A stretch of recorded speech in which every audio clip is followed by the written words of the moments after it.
वेगवेगळ्या सामाजिक आणि सांस्कृतिक संघटना आहेत त्यांच्याबरोबरची असणारी ही बैठक आहे. ही बैठक जी आहे ती पॅलेस्टाईनी लोकांच्या समोर जे बॉम्बिंग चाललेलं आहे आणि त्यांच्यावरती जो अत्याचार चाललेला आहे त्याच्यामध्ये आणि मुस्लिम कंट्रीजमधला जो चाललेला आहे तिथे भारत सरकारने आपली भूमिका घेतली पाहिजे. नरेंद्र मोदी यांनी पहिल्यांदा इस्रायलला पाठिंबा दिला आणि नंतर फॉरेन डिपार्टमेंट जे आहे या फॉरेन डिपार्टमेंटनी वेगळी भूमिका घेतली आणि सांगितली की आमची जी जुनी भूमिका आहे की पॅलेस्टाईन राज्य हे आम्ही असणारं मानतो, स्वीकारतो, दोन देशाची थिअरी जी आहे ती आम्ही असणारं मानतो. तर या पार्श्वभूमीवरती माणुसकीचं नातं म्हणून भारत सरकारने योग्य भूमिका घेतली पाहिजे. ह्युमॅनिटेरियन मदत जी आहे ती त्या ठिकाणी पाठवली पाहिजे. इथे ज्या संस्था आहेत, संघटना आहेत, ते त्या ठिकाणी जायला जे मागतात आहेत आणि मदत द्यायला मागतात आहेत त्यांचं त्यांनी कोऑर्डिनेशन केलं पाहिजे. या संदर्भातली आज असणारी एक बैठक आम्ही असणारा लावलेली आहे. या बैठकीमध्ये कारवाई काय करायची जेणेकरून हा इश्यू जो आहे तो लोकांसमोर व्यवस्थितरित्याने गेला पाहिजे अशी परिस्थिती आहे. आपल्याला या ठिकाणी जे सांगितलं जातं आहे ते फक्त इस्रायलमध्ये काही जणांवरती हमला झाला आणि त्याच्यानंतर असणारं युद्ध सुरुवात झालं. या सगळ्या ह्याच्यामध्ये टेररिझमचा जो आपल्याकडचा भाग आहे त्याला जोडण्याचा असणारा प्रयत्न झाला आहे आणि म्हणून एका प्रकारचा असणारं वातावरण दूषित करण्याचा प्रयत्न हा झालेला आहे. हा दोन वेगवेगळ्या दृष्टीने बघण्याचा असणारा भाग असं मी त्या ठिकाणी मानतो आहे. एक, शांतता जवळ आणणं आणि करून घेणं हे भारताच्या हिताचं आहे असं मी त्या ठिकाणी मानतो आहे. आणि दुसरं, हा प्रश्न चिघळत राहिला तर याची व्याप्ती वाढण्याची असणारी शक्यता आहे. नरेंद्र मोदीने स्वतःला आता असणारा विश्वगुरू म्हणून या स्टेटसवरती आणलेला आहे, तेव्हा त्याचा उपयोग हा देशाच्या हितासाठी झाला पाहिजे. या दृष्टीने आम्ही आजची असणारी ही बैठक त्या ठिकाणी लावलेली आहे. आणि एक खरंच नरेंद्र मोदी हे विश्वगुरू याची असणारी उपाधी आता ते स्वतःला लावतात आहेत, तेव्हा त्या पद्धतीने त्यांचा इंटरनॅशनल पीस वाढवण्यामध्ये, करण्यामध्ये आणि इस्रायल आणि पॅलेस्टाईन यांच्यामधला चाललेला झगडा हा मिटवण्याच्या मार्गावरती त्यांनी असणारा केला पाहिजे असं आम्हाला वाटतं.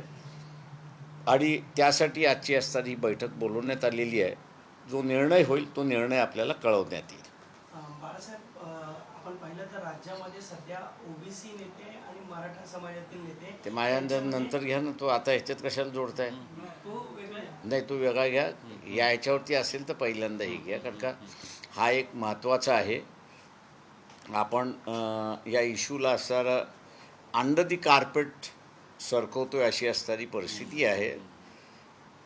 तेव्हा एक लक्षात घ्या की ही जर व्याप्ती वाढली तर तिसऱ्या युद्धाकडे जाऊ शकतो की न जाऊ शकतो हे माहीत नाही, पण व्याप्ती वाढली तर आपणही त्याच्यामध्ये अडकतो अशी असणारी परिस्थिती आहे एक भाग. आणि दुसरा भाग, जगाला तेल जे आहे, क्रूड ऑइल जे आहे, हे त्या भागातून पोचतं आहे आणि आपण अगोदरच महागाईने त्या ठिकाणी असताना ग्रासलेलो आहोत. आत्ताचा असणारा क्रूड ऑइलची प्राईस वाढली तर आपली आर्थिक व्यवस्थासुद्धा कोलमडण्याची शक्यता आहे. त्याच्यामुळे असणारं सरकारने, केंद्र सरकारने याच्याकडे गांभीर्याने पाहिलं पाहिजे असं माझं त्या ठिकाणचं म्हणणं आहे. नाही तर आपण असणाऱ्या एका वेगळ्या इंटरनॅशनल राजकारणामध्ये अडकल्या जाऊ अशी असणारी परिस्थिती आहे. आणि म्हणून आम्हाला वाटतं की ह्युमॅनिटेरियन एडच्या नावाखाली आणि ह्युमॅनिटेरियन एड आपण नेहमीच ज्या ज्या ठिकाणी घटना घडलेल्या आहेत त्याच्यामध्ये करतो, तो रोल तरी भारताने अदा करावा अशी आमची मागणी त्या ठिकाणी राहणार आहे. कोर्टासंबंधित प्रश्न आहे. ओबीसी आरक्षणाचा जो अध्यादेश होता तो रद्द करावा यासाठी कोर्टात याचिका करण्यात आलेली आहे. कसं पाहता याकडे? कोणाला तरी इथे असताना भारतामध्ये ज्याला इंग्रजीमध्ये जेनोसाईड आपण असताना शब्द वापरतो,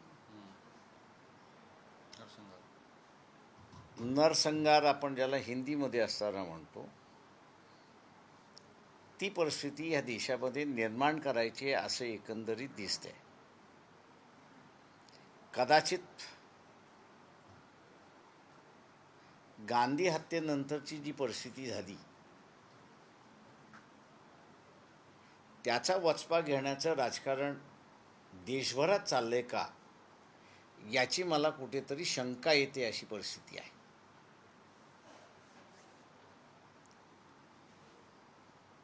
सर हे कोण करतोय का कोणच्या पाठीशी काय त्याबद्दल काय सांगू? हे इनव्हिजिबल असतात हे सगळे, यांना तुम्हाला पिन पॉईंट करता येतच नाही. कोणती तरी असेल सर तुम्ही राजकीय काही कोण कोण राजकारण त्याचं असे करणाऱ्यांचे चेहरे समोर येतच नाही, तेवढं लक्षात घ्या.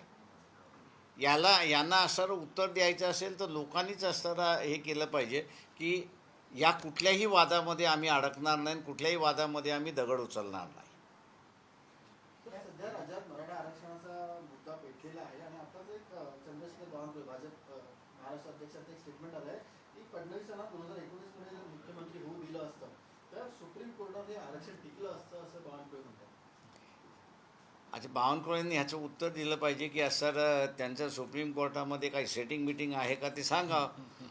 बरेच क्लायंट्स आहेत, मी त्यांच्याकडे पाठवतो ते सेटिंग मिटिंग करायला. नेमकं काय म्हणायचं आहे त्यांना? पण सेटिंगच आहे, सरळ सरळ दिसते ना. सरकार जे सजेशन आहे की ते सेटिंगच आहे बाळासाहेब की सुप्रीम कोर्ट आमच्याच इशाऱ्यावरती चालतं आणि आम्हीच त्यांना चालवतो. ही क्लिअर कट इंडिकेशनच आहे त्याच्यामध्ये. अर्थ असा देखील लावतात की हे मुख्यमंत्री झाले नाहीत म्हणून आरक्षण मिळालं नाही. मी तेच म्हटलं ना, म्हणून म्हटलं होतं की त्यांनी असणारं सेटिंग फिटिंग असेल त्यांचं ते त्यांनी सांगावं, त्यांच्याकडे क्लायंट पाठवतो मी. बाळासाहेब हे जरांगे यांचं आंदोलन सुरू होतं त्या दरम्यान काही नेत्यांच्या घरावर दगडफेक झाली, जाळपोळ झाली, तर याला कुठेतरी त्यांचे नातेवाईकच जबाबदार होते असं जरांगे पाटील यांनी म्हटलंय. मराठा समाजातील बांधवांना कुठेतरी अडकवलं जात आहे, षडयंत्र आहे असं म्हणतायत जरांगे पाटील. कसं पाहताय नेत्यांच्या या सगळ्या घरांकडे जाळपोळ मी काय झाली? तुम्हाला म्हणालो की इथे असणारा नरसंहार करण्याची अदृश्य शक्तीने रचना केलेली आहे असं मला एकंदरीत, मी आज नाही मी मागेही म्हणालो होतो, 2 महिन्यापूर्वीसुद्धा म्हणालो होतो की लोकांनी त्याला सिरियसली घेतलं नाही. दुर्दैव असं मी त्या ठिकाणी मानतो. कदाचित मी असं इंटेलेक्च्युअल नसेल म्हणून लोकांनी असं मला मान्य केलं नाही असं मानतो. पण आजही पुन्हा असणारं मी सांगतो त्या ठिकाणी की मला असणारं काही शक्ती या अदृश्य आहेत, त्याला तुम्हाला पिन पॉईंट करता येणारच नाही, पण त्या अशा रीतीने कामकाज करतात आहेत की इथे असणारं वेगवेगळ्या प्रकारचं नरसंहार व्हावं. एक हिंदू मुसलमानाचं नरसंहार व्हावं, दुसरं असणारं धनगर आदिवासींचं नरसंहार व्हावं, तिसरं असणारं मराठा आणि ओबीसी यांचं नरसंहार व्हावं. अशा रीतीचा असणारं हे नरसंहार करण्याचा असणारा प्रयत्न या देशामध्ये चाललेला आहे आणि ती अदृश्य शक्ती करते अशी असणारी परिस्थिती आहे. मराठा आणि धनगर आरक्षणाचा मुद्दा सुरू असतानाच मुस्लिमांना देखील जसं सांगितलं होतं 5% आरक्षण द्यावं, ही मागणी देखील जोर धरू ते लागली. माझं म्हणणं असं आहे की जो करतोय ना त्यांनी मुंबई हायकोर्टाचं डिसिजन वाचलेलं नाही आणि दुसरं त्यांनी असं सुप्रीम कोर्टाचंही मराठा आरक्षणाच्या संदर्भातलं दिलेलं डिसिजन वाचलेलं नाही. मुंबई हायकोर्टाने 5% मुसलमानांचं आरक्षण मान्य केलं. सुप्रीम कोर्टामध्ये ज्यावेळेस गेलं त्यावेळेस त्यांनी असताना फक्त मराठा आरक्षण रद्द केलं आणि हायकोर्टाचं मुसलमानांना दिलेलं 5% शिक्षणातलं जे आरक्षण आहे त्याला त्यांनी तसंच ठेवलेलं आहे.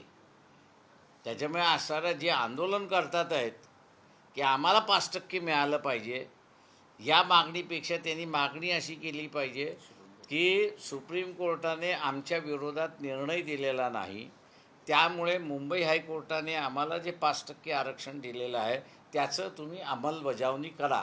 मागणी पाहिजे ती अंमलबजावणीची पाहिजे, लागू करा ही मागणी पाहिजे, मिळाली पाहिजे अशी मागणी नाही. ओबीसी आरक्षण संपवण्याचा प्रयत्न सरकारमधूनच केला जातोय असा आरोप छगन भुजबळ यांनी केलेला आहे. आणि ओबीसी मराठ्यांना ओबीसी असे आरक्षण दिलं. ज्यांचा ओबीसी लढ्याशी अजिबात संबंध नाही अशाने या इश्यूमध्ये बोलू नये एवढंच फक्त माझा त्यांना सल्ला राहणार आहे. तर म्हणजे क्लिप देखील व्हायरल झालेली आहे, तर ते करेंगे या मरेंगे अशी भाषा करतात. ते म्हणूनच म्हटलं ना की ज्यांचा संबंध नाही, ज्यांना त्याच्यातलं ABCD कळत नाही, त्यांनी त्याच्यावरती बोलू नये. फक्त आपण जातीने ओबीसी आहोत, माळी आहोत आणि माळी जात ही ओबीसीमध्ये आहे म्हणून मला बोलण्याचा अधिकार जो आहे ते जातीला मिळत असताना होतात कुठे तुम्ही तर कमंडलाच्या आंदोलनामध्ये होतात. हा इतिहास तुमचा विसरू नका. तेव्हा आता तुम्ही सुद्धा जो रोल प्ले करताय तो कमंडलाचाच रोल प्ले करताय, नवीन काय करताय त्याच्यामध्ये. आज पूरे हो गए, इसके बावजूद दुनिया भर की जो तमाम बड़े देश खुद को पावरफुल कहते फिलिस्तीन के साथ खड़े नजर नहीं आ रहे. आज की आपकी बैठक का मुद्दा क्या, कि मुद्दों पर चर्चा किया? ठीक है, हम लोग फिलिस्तीन के इशू पर जो है जितने भी तमाम संगठन हैं बम्बई में, मौलाना जी है, इनको हम लोग ने बुलाया है उस पर विचार विनिमय करने के लिए कि भारत सरकार की एक भूमिका है और प्राइम मिनिस्टर की एक अलग भूमिका है. प्राइम मिनिस्टर जो है वो इज़राइल के साथ में है और एडमिनिस्ट्रेशन जो है वो पैलेस्टीनी लोगों के साथ में है. अब इसी बात को लेके हुए कि सरकार जो है वो पैलेस्टीनी लोगों के लिए है, तो आज जिस तरह से हमले हो रहे हैं और जिस तरह वहाँ के लोग पीड़ित है उनको मदद देने की ज़रूरत है. और उसी मदद किस ढंग से दी जा सकती है, या भारत सरकार पर एक तरीके से दबाव लाकर लड़ाई वहाँ पर हो रही है, ये बात सही है, लेकिन उसका परिणाम जो है भारत के राजनीति और आर्थिक व्यवस्था दोनों पे होने वाला है. और इसलिए ये लड़ाई जितनी जल्दी ख़त्म हो जाती है वो मैं समझता हूँ कि दुनिया के लिए और भारत के लिए एक अच्छी बात होगी. इसलिए गवर्नमेंट ने अपना एक रोल प्ले करना चाहिए. उसके विचार में करने के लिए हम लोग ने बैठक बुलाई है. इसके अलावा महाराष्ट्र में मराठा वर्सेस ओबीसी की स्थिति यहाँ पर बन रही है. सरकार के मंत्री कुछ कहते हैं, जरांगे पाटिल कुछ कहते हैं. आपको लगता है क्या जानबूझकर माहौल खराब करने की कोशिश की जाती है? देखिए, मैं अभी नहीं कह रहा, मैं करीब 2.5-3 महीने से कह रहा हूँ कि महाराष्ट्र में ही नहीं लेकिन देश भर में ऐसे शक्ति है जो वर्क कर रही है कि जिसको हम लोग शक्ल नहीं है, उनकी पहचान नहीं कर सकते, उनको नाम नहीं दे सकते, लेकिन उनका मकसद ये है कि देश भर में नरसंहार हो. जैसे महात्मा गांधी की हत्या हुई थी और उसके बाद में एक नरसंहार हुआ था, उसी तरह से दोबारा यहाँ पर नरसंहार हो, ऐसी मेरे ख्याल से कई लोगों की मंशा है, ऐसे मुझे लगता है. और इसलिए हिंदू मुसलमान इनको लड़ाया जा रहा है, धनगर आदिवासियों को वहाँ पर लड़ाया जा रहा है, ओबीसी और मराठा इनको लड़ाया जा रहा है, कोली और आदिवासी जो है उनको लड़ाया जा रहा है. तो माहौल ऐसा बनाया जा रहा है कि दंगों का माहौल हो, नरसंहार का माहौल हो.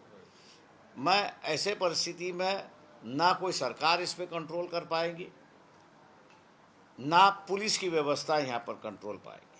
इसलिए आम जनता जो है उससे मैं अपील करता हूँ कि ये जो नरसंहार की बात हो रही है, दंगों की बात हो रही है, पथराव करने की जो बात हो रही है, उससे आप बचे रहिए.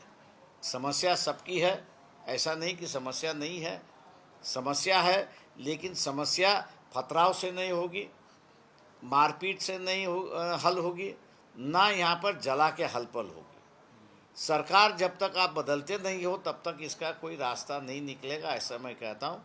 इसलिए लोकसभा के इलेक्शन तक मैं जनता से अपील करता हूं कि वो शांतिपूर्वक रहे और बहकावे में ना आए। ओबीसी वर्ग में डर पैदा हो गया कि मराठाओं को उनके कोटे से आरक्षण दिया जाएगा, इसको लेकर काफी महामोर्चा भी निकलने वाला ओबीसी। देखिए निकलेगा। मैंने जैसे कहा कि कार्रवाई जो चल रही है वो एक डर पैदा करने की परिस्थिति पे आ चुका है और डर पैदा हो चुका है, ऐसा मैं कहूँगा। अब इसको किसी ने तो भी चिंगारी लगाने की ज़रूरत है। अब ये चिंगारी हिंदू मुसलमान से लगती है, ये चिंगारी मराठा ओबीसी से लगती है, ये चिंगारी धनगर आदिवासियों से लगती है, कोली आदिवासियों से लगती है। ये मेरे ख्याल से कहना मुश्किल है, लेकिन चिंगारी अगर लग गई तो मान लो यहाँ पर नरसिंगार हो गया, ऐसी परिस्थिति है। मुस्लिम आरक्षण मिलना चाहिए, बात करें हाईकोर्ट ने कहा है, बावजूद से सरकार का कहना है कि धर्म के आधार पर आरक्षण नहीं हो सकता है। आप आज मुस्लिम समाज के नेताओं से मिल रहे हैं, क्या ये मुद्दे भी इम्पोर्टेंट आपको लगता है, इस पर चर्चा होनी चाहिए, आरक्षण मिलना चाहिए? देखिए जहाँ तक मैं समझता हूँ कि बम्बई हाई कोर्ट ने 5% मुसलमानों को शिक्षा का आरक्षण जो है मंजूर किया हुआ है। ये मामला जब सुप्रीम कोर्ट में गया तो इसी को भी चैलेंज किया गया था, मतलब मराठा आरक्षण को भी चैलेंज किया था और मुस्लिम आरक्षण को भी चैलेंज किया गया था। लेकिन कोर्ट का फैसला जो है उन्होंने सिर्फ मराठा आरक्षण को खारिज किया, मुस्लिम आरक्षण को वैसे की वैसे ही रखा। तो इसलिए आज जो मैं कहूँगा कि भैया मुसलमानों को 5% आरक्षण मिलता है तो सरकार की भूमिका है कि हमने 5% दिया है। बम्बई हाई कोर्ट ने उसको वैध बता दिया है, सुप्रीम कोर्ट ने कहा कि हाई कोर्ट का जो निर्णय वो सही है। आप जो मांग कर रहे हैं मुस्लिम समाज की ओर से कि हमको 5% आरक्षण मिलना चाहिए, मैं उनसे विनती करता हूं कि वो ऐसी मांग ना करे, वो ये मांग करे कि बम्बई हाई कोर्ट का जो 5% का जो आरक्षण का कोटा मिला हुआ है उसको सरकार अमल करे। अमल की मांग होनी चाहिए, तब मेरे ख्याल से लोगों के सामने कोर्ट का फैसला जो है वो सीधे सीधे आ जाएगा। देश विदेशातील प्रत्येक घडामोडींचे लाईव्ह अपडेट मिळवण्यासाठी आता साम टीव्हीच्या सर्व सोशल मीडिया प्लॅटफॉर्मला लाईक, फॉलो आणि सबस्क्राईब करा। तसंच सर्व नोटिफिकेशनसाठी बेल आयकॉन प्रेस करायला विसरू नका।